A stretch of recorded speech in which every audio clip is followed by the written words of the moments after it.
Hello friends, good morning and welcome to YouTube channel education Niketan. 69th BPSC prelims answer key के इस video में आप सबका स्वागत है। इस वीडियो में हम सेट ए के 1 से लेकर 150 प्रश्नों के हल आपके साथ साझा करने जा रहे हैं।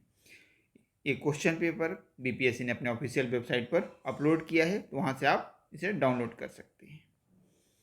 चलिए पहला क्वेश्चन से शुरू करते हैं। सेट ए है, इस चीज़ का आप ध्यान रखेंगे। वीडियो लंबा होगा, लगभग 30 मिनट का। निम्नलिखित में से कौन सी तकनीकें 5G मोबाइल संचार नेटवर्क द्वारा सक्षम की जाएंगी? तो इंटरनेट ऑफ थिंग भी की जा सकती है, एज कंप्यूटिंग और नेटवर्क स्लाइसिंग, यानी तीनों इसका हिस्सा है, तो इसलिए आंसर होगा इसका डी। याद रखिएगा कि हर सेट का ऑप्शन भी अलग अलग है, तो मैच करते समय इस चीज़ का आप ध्यान रखेंगे। अगला है कि स्पेस मिशन है और उससे एक्सप्लोरेशन क्या हुआ है, खोज क्या हुआ है। देखो, अगर इसमें आपको दो भी पता है तब भी आप एलिमिनेट कर सकते, नहीं, तीन कम से कम पता होना चाहिए। जूनो जुपिटर का है, तो बी का 1।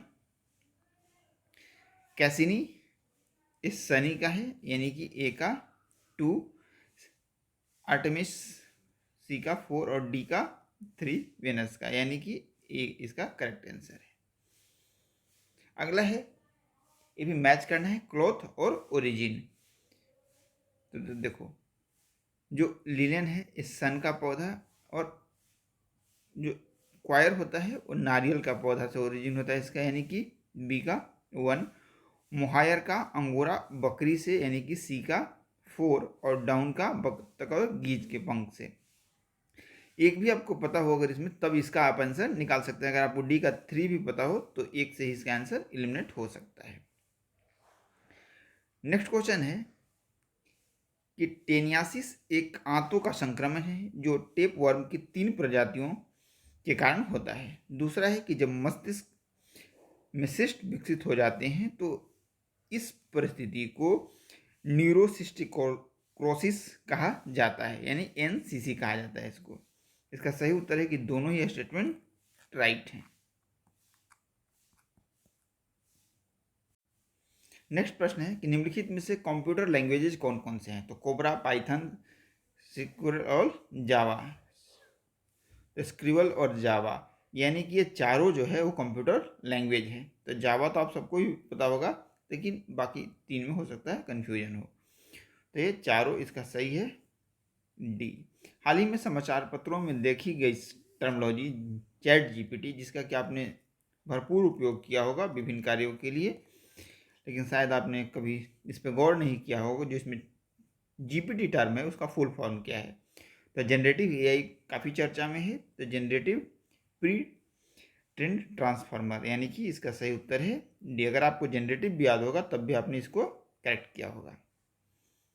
7 है कि निम्नलिखित में से कौन सा टंग का टेस्ट नहीं है?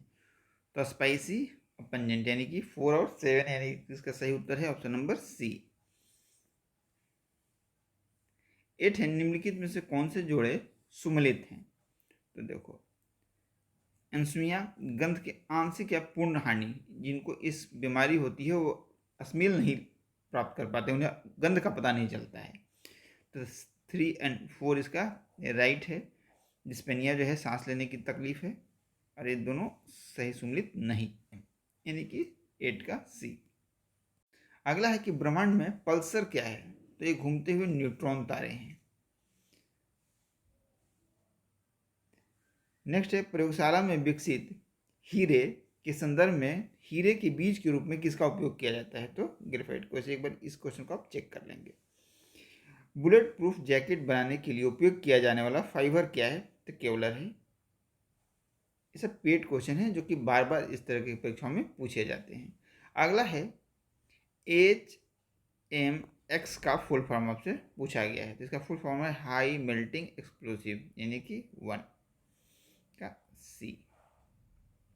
13 है कि अक्टूबर 2022 में लॉन्च किया गया टेस्ला के ह्यूमनॉइड रोबोट का क्या नाम था? तो ऑप्टिमस नाम था, यानी कि 13 का डी। नेक्स्ट है, मैनहट्टन परियोजना क्या है? तो यह, इस पर एक मूवी भी आई थी जिसके कारण काफ़ी चर्चा में है। एक अनुसंधान और विकास उपक्रम जिसने पहले परमाणु हथियार का उत्पादन किया। तो आजकल के जो खासकर बीपीएससी का जो पेपर है वो केवल आप एडिटोरिया या कोई इस तरीके के मैगजीन्स पढ़ लें और सोचें कि उसकी कंपाइलेशन नहीं, आप न्यूज़पेपर्स और आसपास जो आपकी घटनाएं घट रही हैं उसके से आप अगर थोड़े से अवेयर हैं तब क्वेश्चन को आसानी से कर सकते हैं। ये साइंस का प्योर क्वेश्चन है कि अवतल दर्पण द्वारा बनाया गया प्रतिबिंब वास्तविक उल्टा और वस्तु के आकार के बराबर होता है, वस्तु की स्थिति कैसी होनी चाहिए? इसका सही उत्तर है ऑप्शन नंबर सी, फोकस और वक्रता केंद्र के बीच में। फोटो इलेक्ट्रिक सेल एक ऐसा उपकरण है जो लाइट एनर्जी को इलेक्ट्रिसिटी एनर्जी में कन्वर्ट करता है, यानी कि 16 का आंसर ए। 17 है, ये बायोलॉजी का सॉरी केमिस्ट्री का क्वेश्चन है कि विलयन और विलायक के प्रति इकाई आयतन या प्रति इकाई द्रव्यमान में उपस्थित विलय की मात्रा को रसायन में किस रूप में जाना जाता है? तो विलयन की सांद्रता, यानी कि ऑप्शन नंबर डी। कोविड-19 यानी कोविड टीकाएं प्रतिरक्षी प्रतिक्रिया को कैसे उत्तेजित करती हैं? मेरे आंसर से इसका आंसर है कि SARS-CoV-2 वायरस एक हानिरहित टुकड़ा प्रवेश करके। कुछ लोगों ने इसका आंसर बताया है डी, लेकिन मेरे अनुसार इसका आंसर होना चाहिए सी। नेक्स्ट है, निम्नलिखित में से कौन सा बिजली का कुचालक है? तो देखो तीनों ना बिजली का सुचालक है, इसलिए सही उत्तर हो जाएगा इसका option number D. DNA double helix की खोज की थी जेम्स वाटसन और फ्रांसिस क्रिक ने, यानी कि 20 का ए।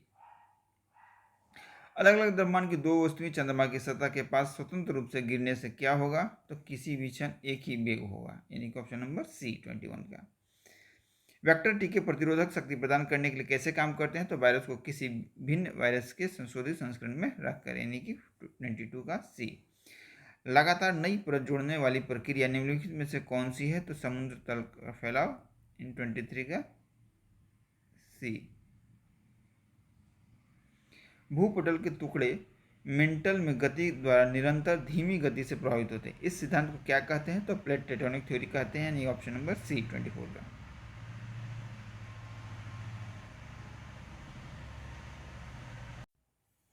अगला है mRNA का विस्तारित रूप क्या है?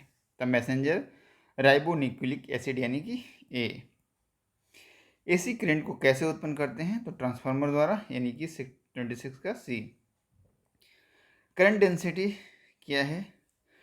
याद रखना करंट एक स्केलर क्वांटिटी है, लेकिन करंट डेंसिटी जो है वेक्टर क्वांटिटी है, यानी 27 का बी। मेडिकल केमिस्ट्री में दवाओं का वर्गीकरण किस आधार पर सबसे उपयोगी है? तो आणविक टारगेट के आधार पर। निम्नलिखित में से कौन सा प्रतिक्रिया की दर को धीमा करता है? तो सममांगी उत्प्रेरक। आगत और निर्गत तंत्रिकाएं मिलती हैं, तो इसमें दिए गए ऑप्शन में कोई नहीं है, यानी कि ऑप्शन हो जाएगा इसका डी। 31 है, शिपब्रेक टूरिज्म के संदर्भ में सुंची रीफ, एम्पी शॉल और ग्रांटे द्वीप पर भारतीय जल में जहाज़ों के मलबे का पता लगाया गया। यह स्थान कहाँ पे है? तो गोवा के तट के बाहर। G20 से एक क्वेश्चन पूछा गया है कि यह जीडीपी का 85% लगभग प्रतिनिधित्व करता है, विश्व की लगभग 2/3 जनसंख्या का प्रतिनिधित्व करता है। तो 1 और 3 राइट हैं, लेकिन जो दूसरा स्टेटमेंट है वो राइट नहीं है, तो इसका सही उत्तर option number B.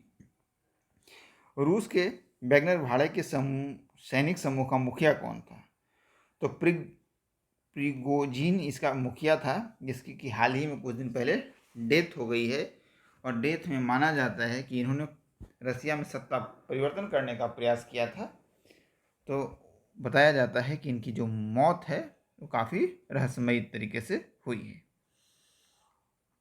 Global gender index किसके या रिपोर्ट किसके द्वारा जारी किया जाता है? तो वर्ल्ड इकोनॉमिक फोरम।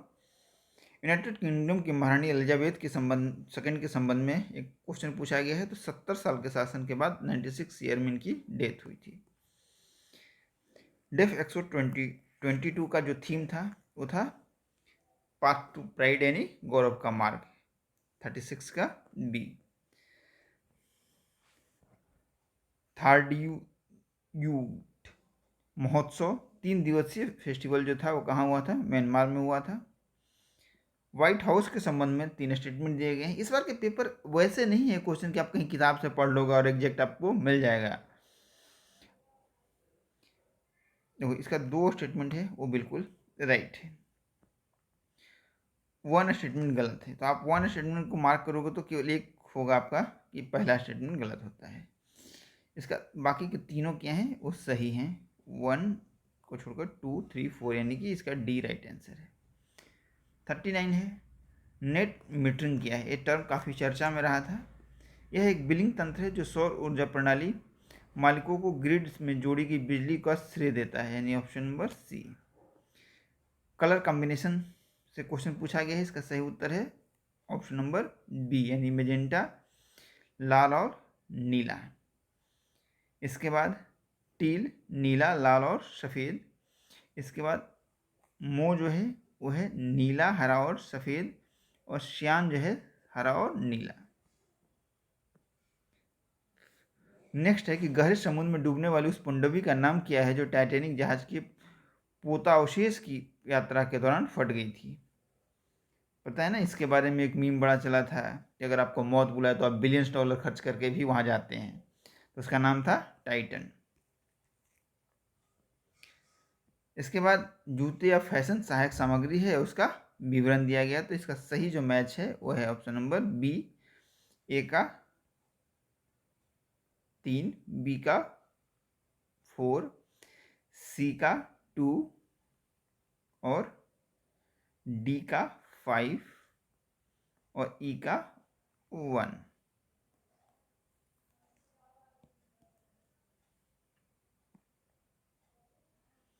संयुक्त राज्य अमेरिका के पूर्व राष्ट्रपति ने हाल ही में कहाँ साक्षात्कार दिया है, तो सारा जो इसका सही उत्तर है। नेक्स्ट है कि खेल, ये बहुत ही इसको आप टफ श्रेणी के प्रश्नों में रख सकते हैं कि खेल के संदर्भ में निम्नलिखित से कौन से जोड़े सही सुमेलित हैं, तो 2 और 4 इसका सही सुमेलित जोड़ा है।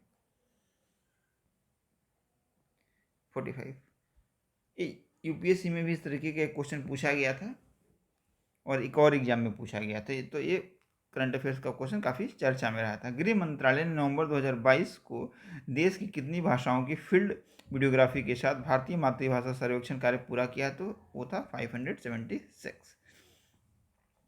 किस राज्य सरकार ने भारत में गिद्धों के संरक्षण के लिए राष्ट्रीय कार्रवाई द्वारा प्रस्तावित गिद्ध संरक्षण के लिए राज्य स्तरीय समिति का शुभारंभ किया, तो वो राज्य था तमिलनाडु। अगला है 10 कैप्टिव नस्ल एशियाई विशालकाय कछुए मुख्य भूमि एशिया में सबसे बड़ी कछुआ प्रजातियों में से एक है, हाल ही में से भारत के किस राष्ट्रीय उद्यान से छोड़े गए हैं, तो नतांगी राष्ट्रीय उद्यान। आप कमेंट सेक्शन में बताएं कि ये जो राष्ट्रीय उद्यान है वो किस राज्य में है। नेक्स्ट है कि हाल ही में किस देश ने फिर से अरुणाचल प्रदेश को भारत का अभिन्न हिस्सा घोषित किया, तो यह काम किया है यूएसए ने।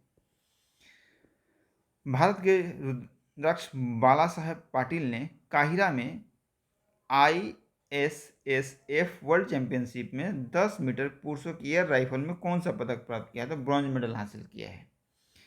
राष्ट्रीय शिक्षा नीति 2020 में किस ग्रेड से व्यावसायिक शिक्षा की मुख्य धारा की शिक्षा में एकीकृत करने पर जोर दिया गया है, तो स्टैंडर्ड 6 से। ये रहे 50 क्वेश्चन। अब देखते हैं 51 से। भारत ने किस देश के साथ आर्थिक सहयोग और व्यापार समझौता पर हस्ताक्षर किया है, तो ये देश है ऑस्ट्रेलिया। सहज भाषा अधिनियम निम्नलिखित में से किस देश द्वारा हाल ही में पारित किया गया था, तो इस प्रश्न का सही उत्तर है न्यूजीलैंड।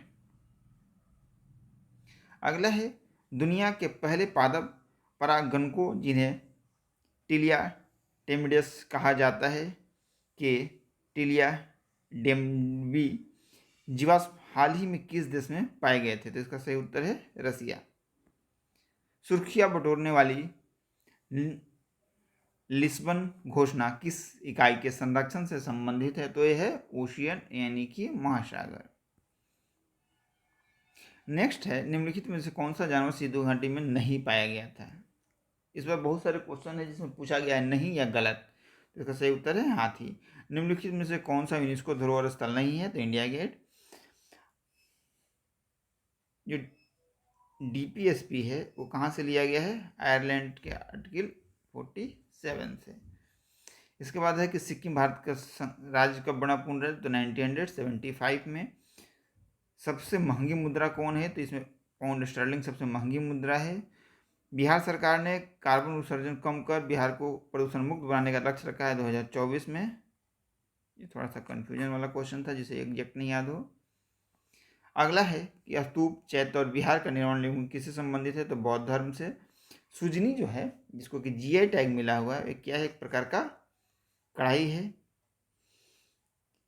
बिहार विक्रमशिला विश्वविद्यालय के संदर्भ में कौन सा स्टेटमेंट गलत है? ये नहीं पूछ रहा है सही है, गलत है। तो पहला क्या है? बांका में नहीं, भागलपुर में। तो ये क्या है? गलत है। नेक्स्ट क्या है कि राजा गोपाल प्रथम ने इसकी स्थापना की थी, ये भी गलत है, धर्मपाल ने की थी। ठीक है, तो 1 और 2 इसका गलत है और बाकी 2 इसका सही है। जिसमें खगोल विज्ञान से पढ़ाए जाते थे, जिसका सही उत्तर है 63 का सी। नेक्स्ट है कि बाबर के आगमन के कारण, ठीक है, भारत में बाबर के आगमन के कारण क्या क्या चीज़ें हुई? तो इसका सही उत्तर है 3 और 4, यानी कोई प्रदेश में तैमूरिड राजवंश की स्थापना हुई और युद्ध में तोपों की शुरुआत हुई। बारूद पहले ही आ चुका था, इस प्रश्न को लेकर थोड़ा सा विवाद भी है। इसका सही उत्तर होना चाहिए ऑप्शन नंबर सी। निम्नलिखित में से किस बंदरगाह को मुगल काल के दौरान बाबुल मक्का कहा जाता था? तो इसका सही उत्तर है सूरत। अष्टप्रधान मंत्रिपरिषद थी मराठों की। बोधिसत्व पद्मपाणि की पेंटिंग स्थित है अजंता में।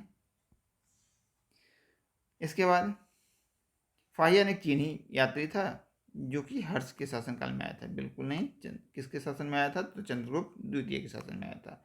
हिंसक चीनी बौद्ध यात्री था, वो किसके शासनकाल में आया था? तो हर्ष के शासनकाल में आया था। तो दोनों ही स्टेटमेंट क्या है? गलत है। फिर क्या है? आपको मैच करने हैं। तो चरक, चिकित्सा, ब्रह्मगुप्त, गणित, बराहमिहिर, ज्योतिष, विशाखदत्त, नाटक। सही उत्तर है ए।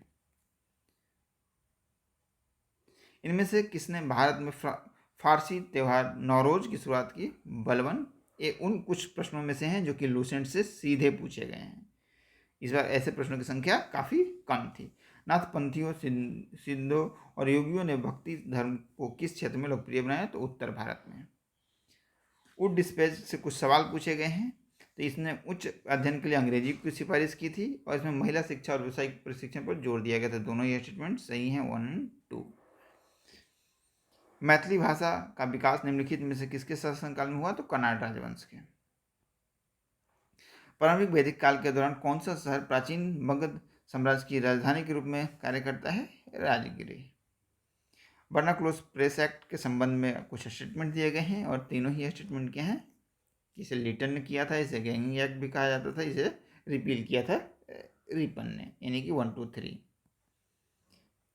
76 लॉर्ड मेयो ने 1870 के संकल्प के बारे में निम्नलिखित में से कौन सा कथन सही है? तो जो संकल्प था वो क्या था? फाइनेंशियल डिसेंट्रलाइजेशन से संबंधित था और इसका सही उत्तर है कि चारों ही स्टेटमेंट जो दिए गए हैं वो राइट हैं। राजनीति की पुस्तक नीतिसार के लेखक कामंतक हैं, यानी कि ऑप्शन नंबर 20 का सही उत्तर है। फुतुहात आलमगिरी के लेखक हैं ईश्वरदास नागर। चीनी स्रोत के अनुसार श्रीलंका के शासक मेघवर्मन ने गया में बौद्ध मंदिर बनाने की अनुमति के लिए निम्नलिखित में से किस गुप्त राजा के पास मिशनरी भेजा था? तो समुद्रगुप्त के पास, यानी कि ऑप्शन नंबर बी। कब बिहार पहली बार ब्रिटिश शासित भारत के तहत बंगाल प्रेसिडेंसी से अलग हुआ था? तो 1912 में, यानी कि इसका सही उत्तर है ऑप्शन नंबर ए। नेक्स्ट है विक्टोरिया झील के बारे में कुछ कथन है, आपको बताना है कौन से गलत हैं। देखो, पहला जो स्टेटमेंट है कि तीसरी बड़ी सबसे बड़ी झील है, गलत है, तीसरी नहीं है। इसके बाद तीसरा जो स्टेटमेंट है कि यह तंजानिया, युगांडा, रवांडा और केन्या से मिलती है, तो रवांडा से इसकी सीमा नहीं मिलती है। तो 1 और 3 इसके रॉन्ग है। रॉन्ग पूछा है आपसे कि रॉन्ग स्टेटमेंट कौन कौन से हैं। अगला है कि हीट वेव से संबंधित है। यदि किसी मैदानी इलाके का अधिकतम तापमान कम से कम 30 डिग्री या इससे अधिक पहुंच जाए तो इसे हीट वेव कहा जाता है। नहीं, अगर पहाड़ी का पहुंच जाए 30 से ऊपर तब इसे हीट वेव कहा जाता है। एक डिफिनीशन बेस्ड क्वेश्चन बनाया गया है। यदि किसी पहाड़ी इलाके का अधिकतम तापमान कम से कम 40 डिग्री या इससे अधिक पहुंच जाए तो उसे हीट वेव कहते हैं। नहीं, मैदानी का अगर 40 से ऊपर जाता है तो उसे हीट वेव कहते हैं। यानी दोनों ही स्टेटमेंट गलत है। तो इसका सही उत्तर हो जाएगा 82 का बी डी। निम्नलिखित है खोजकर्ता और जन्म स्थान। इसका सही उत्तर है ऑप्शन नंबर ए। मैंने मैच भी कर दिया है ताकि आपको सुविधा हो। यूएई की रियासती राज्य हैं तो अबू धाबी, दुबई, शाहजहां, अजमान, उम्ल अल्केन, फ्यूजेरा, रास अल खैमा, यानी कि ऑप्शन नंबर ए इसका राइट आंसर है। स्वर्णरेखा नदी जो है किस गांव के पास से निकलती है? तो नगरी गांव से निकलती है। अगला है कि कौन से राष्ट्रीय उद्यान या वन्यजीव अभयारण्य बिहार में? देखो वाल्मीकि राष्ट्रीय वन तो सबको पता है, दुधवा यूपी में है और भीम बांध बिहार में। तो ए 1 और 4 इसका करेक्ट आंसर है, यानी कि 86 का ए। गंगा डॉल्फिन के बारे में आपसे प्रश्न पूछा गया है। जितने भी स्टूडेंट देखो, अंधा होता है, ये लोकेशन का उपयोग कर आगे बढ़ती है और शिकार करती है, इसे जलीय जीव घोषित किया गया। तो जितने भी स्टेटमेंट हैं वो करेक्ट हैं, तो 87 का डी। गंडक नदी का दूसरा नाम क्या है? नारायणी, यानी 88 का सी। बिहार में निम्नलिखित में से किस जिले में सोना पाया गया? जमुई। वो क्वेश्चन है जो आसान प्रश्न इस बार पूछे गए थे कुछ। त्रिवेणी नहर का निर्माण निम्नलिखित में से किस नदी पर हुआ है? गंडक नदी पर हुआ है। देखो ये दोनों ही स्टेटमेंट है ना, वो करेक्ट हैं, और दूसरे के एक्सप्लेनेशन भी है कि घाना तट पर सोने की समृद्ध प्लेसर जमाव पाए जाते हैं और ब्राज़ील में सोने की सिराएं पाई जाती हैं। किसी समय में यह महाद्वीप अटलांटिक तट के एक साथ संयुक्त ऐसा माना जाता है। तो ये दोनों सही है। 91 का ए। 92 क्या है? बिहार की भौगोलिक संरचना चट्टानी प्रणालियों से बनी है। चट्टानी प्रणालियों का उनके विवरण से आपको मैच करना है। तो ए का 3 है। धारावाड़ क्या है? सबसे पुराने आर्कियन रॉक सिस्टम का हिस्सा है। विंध्यन क्या है? तो बलुआ, चूना पत्थर, डोलेमाइट कहाँ मिलता है? तो रोहतास, कैमूर, इन जिलों में। ठीक है, तो इसका सही उत्तर है ऑप्शन नंबर ए। 93 है कि निम्नलिखित में से कौन सा समुद्री जैव विविधता के दृष्टिकोण से दुनिया का सबसे समृद्ध क्षेत्र है, जिसमें ज्वारंदमुख, समुद्र तट, निकट तटीय पर्यावरण के जंगल, समुद्री घास, प्रवालभित्तियाँ, नमक, दलदल और मैंग्रोव के साथ 21 द्वीप शामिल है। तो ये है मन्नार की खाड़ी बायोस्फीयर रिजर्व। ये भी काफ़ी टफ क्वेश्चन है। फिर है 90 डिग्री पूर्वी देशांतर पर स्थित थिम्पू भूटान का स्थानीय समय निर्धारित कीजिए जब ग्रीनविच पर 0 डिग्री में दोपहर 12 बज रहे हों। तो 1 डिग्री बराबर 4 मीटर, इसलिए 90 डिग्री बराबर कितना हो जाएगा? सॉरी 360 मिनट, और इसको कन्वर्ट कर लो आवर में तो कितना हो जाएगा? 6 आवर, और 6 आवर को ऐड कर लो तो हो जाएगा 6 PM। निम्नलिखित में से कौन सा कथन सही है? तो कोडर्मा में अवरक पाया जाता है, ये सही स्टेटमेंट है। नेक्स्ट है कि ग्लोब पर 1 डिग्री के अंतराल पर खींची गई अक्षांश रेखाएं कितनी हैं? तो देखो ये तो कॉमन हो जाएगा, तो इधर हो गया 89, इधर हो गया 89, और एक हो गया 178 और 179। कोसी मैदान के मध्य समुद्र तल से औसत ऊंचाई कितनी है? तो कोई ये ना एग्जैक्ट नहीं आ रहा है, 100 मीटर से 200 मीटर आ रहा है। ठीक है, तो इसको एक बार खोज लीजिएगा, अभी आप बी मान के चलिए। नेक्स्ट है किस पठार पर कर्क रेखा तथा भारतीय मानक समय रेखा काटती है? इसका आंसर होगा बी। उत्तराखंड का कौन सा जिला तिब्बत सीमा से नहीं लगता? तो ये जिला है अल्मोड़ा, चमोली और उत्तरकाशी दोनों लगता है। एल नीनो धारा कहाँ प्रभावित होती है? तो प्रशांत महासागर में प्रभावित होती है। कोलिजियम सिस्टम से संबंधित प्रश्न है।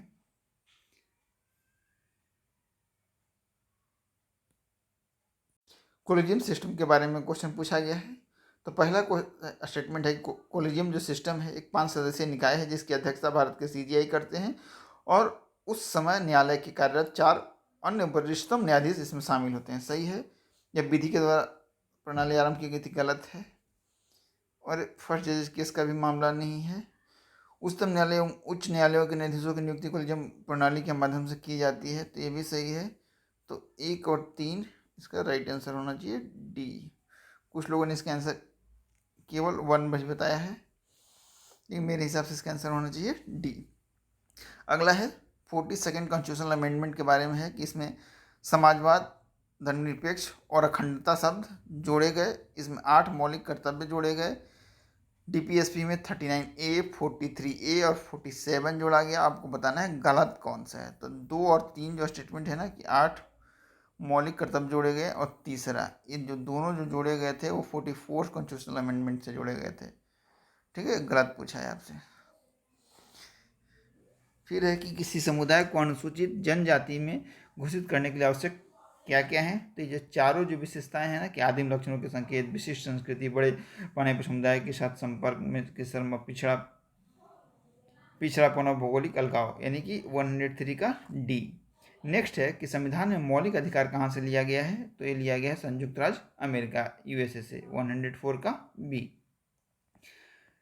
फिर है कि अनटचेबिलिटी किस आर्टिकल में वर्णित है। तो आर्टिकल 17। उच्च न्यायालयों के न्यायाधीशों की संख्या का निर्धारण करने का अधिकार किसके पास है। एक चीज़ याद रखिएगा, बहुत ट्रिकी क्वेश्चन है ये होगा इसका answer the president of India. जबकि अगर इस सुप्रीम कोर्ट में पूछता तो इसका आंसर होता पार्लियामेंट। ये अच्छा प्रश्न है। 5वीं अनुसूची किस विशिष्ट समूह के लोगों के लिए श्रमण और हितों की सुरक्षा करती है। तो अनुसूचित जनजाति, यानी कि सी। बेसिक स्ट्रक्चर किस में आया था। केशवानंद भारती बनाम केरल राज्य, यानी कि 108 का बी। फिर पार्टी और आपको स्थापना वर्ष मिलाना है, तो सबसे नई पार्टी है टीएमसी। इसकी स्थापना हुई थी 1998, यानी डी का 2। डी का 2 अगर आपको करते हैं तो 2 ऑप्शन आपको ऐसे ही एलिमिनेट हो जाता है। इसका सही उत्तर है ऑप्शन नंबर ए। ठीक है, अगला है कि अध्यक्ष सदन के किसी सदस्य को उसकी मातृभाषा में बोलने की इजाजत आर्टिकल 121 के अंतर्गत दे सकता है। फिर क्या है कि आरबीआई के जो पास विदेशी मुद्रा भंडार होता है, फॉरेक्स रिजर्व, उसमें कौन से शामिल होते हैं। तो ये चारों शामिल होते हैं। इसका सही उत्तर है ऑप्शन नंबर डी। उत्पत्ति के नियम के बारे में निम्नलिखित कथनों पर विचार कीजिए। ये जो चारों स्टेटमेंट दिए गए हैं वो सही है, उपयुक्त सभी। शिशु मृत्यु दर के बारे में आपको 4 स्टेटमेंट दिए गए। देखो, पहला गलत है, 10,000 की जगह पर 1,000 पे होता है। तो पहला गलत हो गया, तो ये खत्म, ये खत्म। 2 3 4 और 2 3, इसको स्टार लगा देता हूँ मैं अभी, क्योंकि इस स्टेटमेंट के बारे में अभी मैं कंफर्म नहीं हूँ। एक बार आप इसे देखिएगा 113 प्रश्न को। अगला है, एक अवधारणा के रूप में मानव पूंजी निर्माण को बेहतर व्याख्या, सीधी डेफिनेशन बेस्ड क्वेश्चन है। देश में लोगों को ज्ञान, कौशल, अवसरों और क्षमताओं में वृद्धि करना, यानी कि ऑप्शन नंबर इसका हो जाएगा डी, 114 का। नेक्स्ट है 115, तो इसका सही उत्तर है ऑप्शन नंबर सी, केवल 4। इंसॉल्वेंसी एंड बैंक्रप्सी जो है उसी के संबंध में 4 स्टेटमेंट्स दिए गए हैं। अच्छा प्रश्न है। औद्योगिक नीति संकल्प किस वर्ष अपनाया गया था। तो 1956 में, तो 16 का ए। अगला है पीएलआई स्कीम से संबंधित है ये प्रश्न। तो पहला स्टेटमेंट है कि योजना घरेलू विनिर्माण को बढ़ावा देने और मोबाइल फोन विनिर्माण तथा निर्दिष्ट इलेक्ट्रॉनिक घटकों में बड़े निवेश को आकर्षित करने के लिए उत्पादन से जुड़े प्रोत्साहन की पेशकश करती है। ये सही है। यह योजना में आवेदकों को 2 श्रेणियों में बांटा गया है, गलत है। आपसे पूछा है कौन गलत है, तो 2 और 3 इसका गलत है। इस चीज़ का आपको ध्यान देना है कि इस बार बीपीएससी ने बहुत सारे प्रश्नों में सही ना पूछकर गलत पूछा है।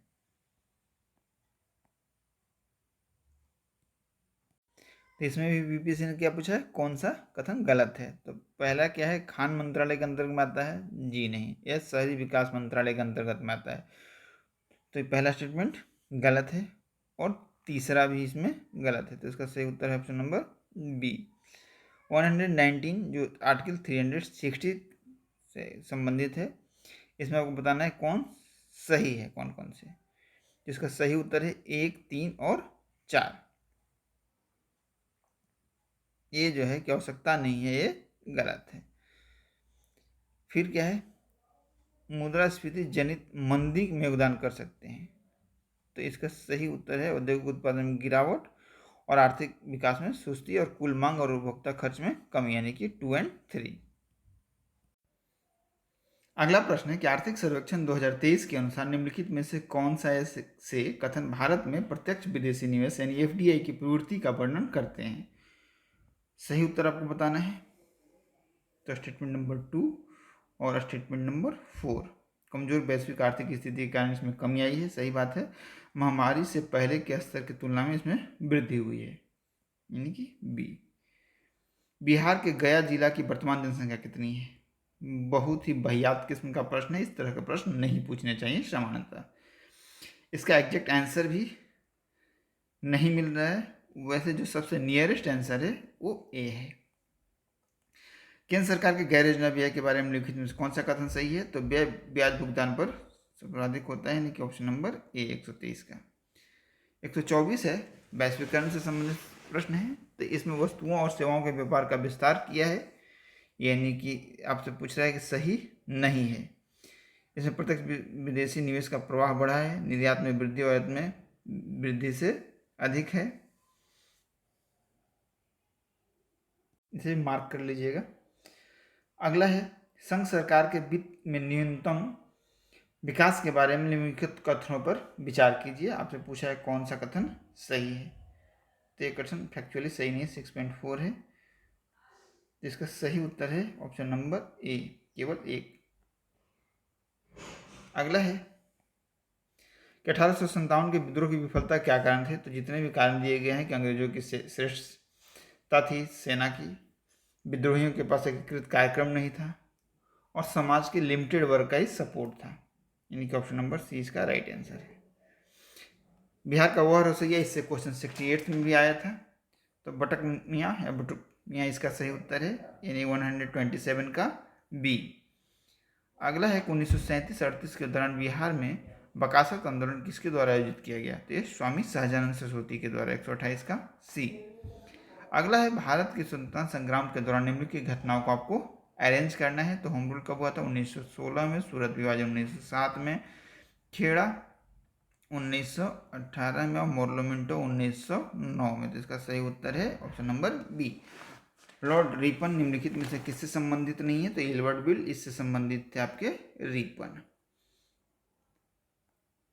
अगला है कि बक्सर की लड़ाई के बाद किस संधि पर हस्ताक्षर हुआ? तो इलाहाबाद की संधि।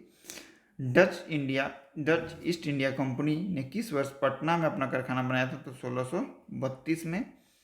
निम्नलिखित में से किस आंदोलन में महात्मा गांधी ने भूख हड़ताल को हथियार के रूप में सर्वप्रथम उपयोग किया था? तो यह था अहमदाबाद हड़ताल, 133 का सी।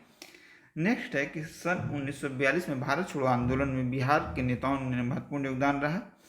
बिहार केसरी किसे कहा जाता? तो श्री कृष्ण सिंह को, 134 का बी। चंपारण आंदोलन के जन आंदोलन की प्रतिक्रिया में ब्रिटिश सरकार ने किस मुद्दे को समाधान के लिए कौन सा कदम उठाया? तो इसके लिए एक एग्रेरियन कमेटी बनाई गई थी, तो 135 का सी। नेक्स्ट है कि आपको मैच करना है, तो Servant of India Society Gopal Krishna Gokhale A का बी, तत्वबोधि देवेंद्रनाथ टैगोर यानी बी का 1, और आत्मीय सभा तीसरा का राजाराम मोहन राय, यानी कि इसका सही उत्तर है ए। 137 है कि अंबाबाई का संबंध किस राज्य से है? नाम से लग रहा था मध्य प्रदेश, लेकिन इनका संबंध कर्नाटक से है, 137 का सी। 138 है कि कैबिनेट मिशन से कौन जुड़े हुए नहीं थे? तो जे एंड्रयू। इसके बाद जो सेफ्टी वॉल्व सिद्धांत था उसका प्रतिपादन किसने किया था? तो लाला लाजपत राय ने किया था, यानी कि 139 का बी।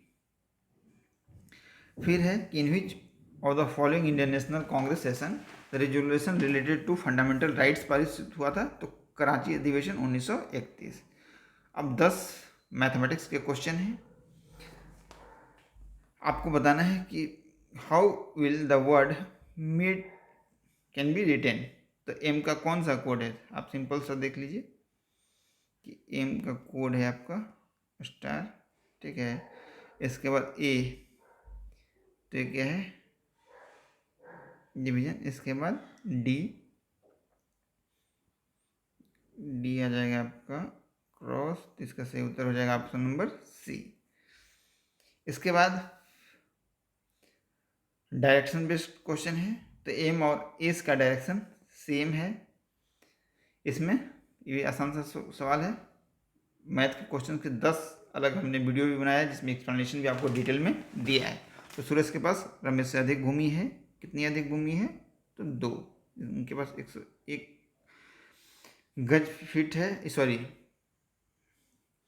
स्क्वायर यार्ड है, और इसके पास 99 स्क्वायर यार्ड है।